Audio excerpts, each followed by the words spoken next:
Oh, Queen, you're so naughty. Chatting Tracks. Let's talk music. Hi, it's Robbie. It's Chatting Tracks. Let's talk music. Let's talk music indeed. Welcome to today's episode. If you're a first timer, hello, mate. I'm glad you're here. And if you're a returner, hello, buddy. Thanks for popping back. Now, I've been a huge fan of Queen and Brian May and the whole world of Queen all my life. I just love them. I think they're absolutely amazing. And I follow Brian on Instagram. And he said yesterday, Wednesday at 2 o'clock, he's going to tease something new. So like everybody, I couldn't wait to get my hands on it and see what it was. The video popped up and it turns out they're going to do a remaster of their first album, Queen, or Queen 1, depending on what you want to call it. We'll talk about that in a minute. This is my original 1973 copy. Don't get me wrong, I wasn't alive then. I didn't buy it, but I got it years later. I love this album. I think it's absolutely amazing. Doing all right on this album as well. And I interviewed Tim Staffell. We spoke about him writing the song. So if you follow the episode to the end, click the link. There'll be a link to the interview there. He's a great bloke. We had an amazing chat and he's absolutely fantastic. What a lovely man. Yeah, and also on this one, it says John Deacon's listed as Deacon John till he changed it because he got the ump of it and moved it around again. So anyway, yeah, I've played it to death and it's starting to get a little bit thin. So I'm glad they're doing a remaster. Anyway, let's see what Brian had to say about it. Hi, folks. Must be about 2 p.m. Oh, by the way, I nicked this off Brian May's Instagram, so I hope you don't mind, Brian. Love you. And I did promise. So, to see what's in the box. Now, that looks really nice. That looks really professionally nice, doesn't it?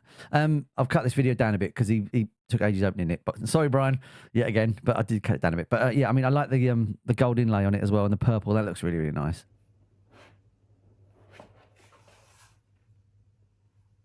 Wow, that looks cool. Look at that. That's really nice.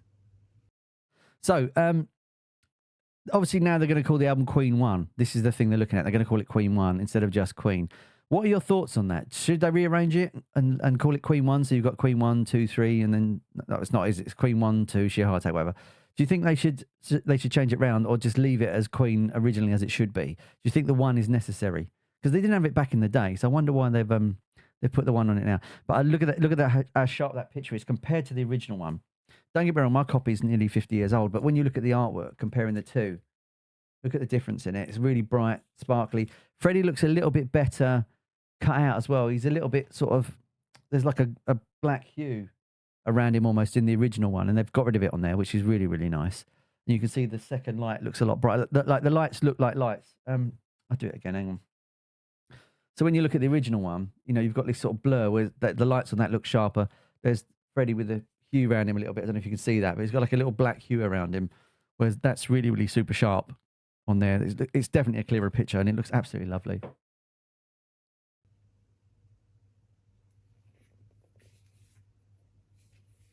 Look at that. Again, really bright, really beautiful looking. Don't get me wrong, I get it's brand new, so it's going to be, but it's nice to see that they might have remastered the covers as well a little bit.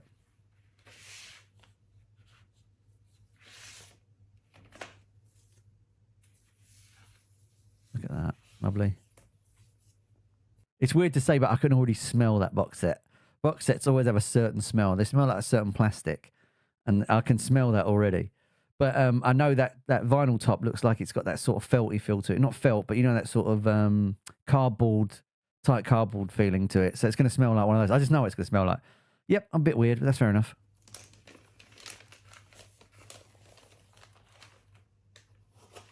So you can see there, the artwork has been absolutely redone. It looks sharp. It looks beautiful. I love the gold inlay there on the actual album itself. It just looks really, really nice. It looks like a nice set that even if you weren't a huge Queen fan and you got it, it looks really, really lovely. I like the way the details, they put a lot of detail into it as well. It just looks really, really nice. I wonder if they're going to put John Deacon as Deacon John on it, like it was originally, like a Mar copy, or I wonder if they've swapped it around because I know he got the ump. Be interesting to see that as well. Anyway, let's take a look at what Brian says about the actual sound of the album. So Brian notes, this is not just a remaster, this is a brand new 2024 rebuild of the entire Queen debut album, which with the benefit of hindsight, we've retitled Queen 1. Yet again, do you think we need to call it Queen 1? Because everybody just knows it as Queen, and that's what you know it as. Does it need the 1? But I suppose to make it different, why not? Why not? But then they're going to start renaming all the other albums. That'd be interesting.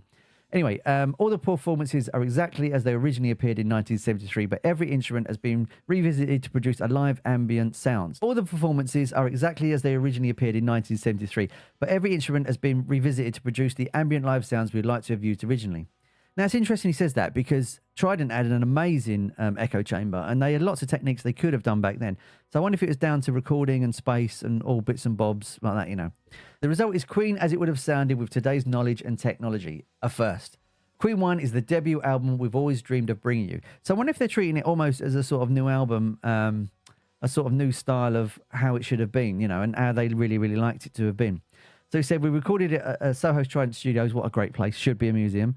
They worked through the night, usually until 7 a.m. when the cleaners came in, just grabbing little bits of time. Now, they said that on the Days of Our Lives documentary that they're recording all night long and just going in and they can see strippers and stuff like that. Must have been terrible. So it says, the drummer added, I take it that means Roger Taylor, you know, we came in right after Bowie had just done Hunky Dory and the Rise and Fall of Ziggy Stardust. He did both those albums back to back, 2 great albums.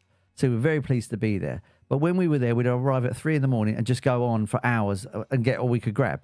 It was just a grind. I wouldn't say it was soul-destroying because we were quite confident. We had a sort of innate general arrogance. You know, we thought we were quite good, quite different. Well, he's not wrong about that, is he? They're just incredibly amazing. But yeah, they talked about that on the Days of Our Lives documentary, which is fantastic. You can find that on Now TV and stuff like that. Brilliant watch. 3 hours. Goes in 2 minutes. They've released a track already from it. The Night Comes Down, a single already. And I played it this morning and listened to it. And I've got to admit, it does sound really, really nice. Like Brian's guitar work is a lot sharper on it. There's a lot of depth on it. Freddie sounds absolutely amazing. And there's a lot more ambient sound on it, like reverb and a little bit of delay and stuff like that. It sounds absolutely fantastic. They were big fans of the 2011 mixes, but this one I think is even better than the original. I'll put a link in the description for that single so you can hear it. It's on Spotify. And the video is going to come out Friday, so I'm going to look at that on Friday as well.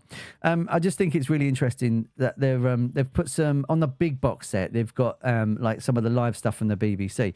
And I was wondering if they was going to put some of this on it. So this is a bootleg I got years ago, released by Radio 1, and it's got the Fairy King on it and doing all right stuff like that. And this was recorded on the 5th, I think, or the 3rd. Oh, it's the 5th of February. Whereas a lot of the ones they're going to use are from the 1st of December, I think it was.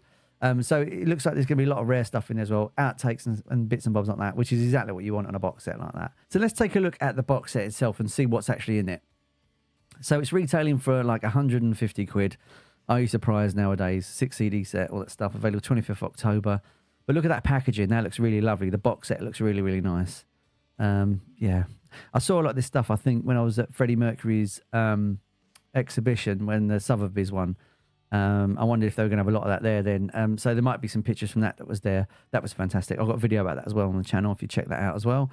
So yeah, there's the mixes as well. So keep yourself alive. Oh, Delaney. Wow. Delaney demos. That'd be really interesting here as well. Queen sessions. Keep yourself alive. Try unused master. Look at this stuff. This looks absolutely fantastic. King Rat. The backing tracks as well, that'd be really nice, so you can hear some of the intonation of what like the actual band were doing, about the vocals on it. Queen at the BBC, that's interesting. So they're saying it's from the 1st of February 1973.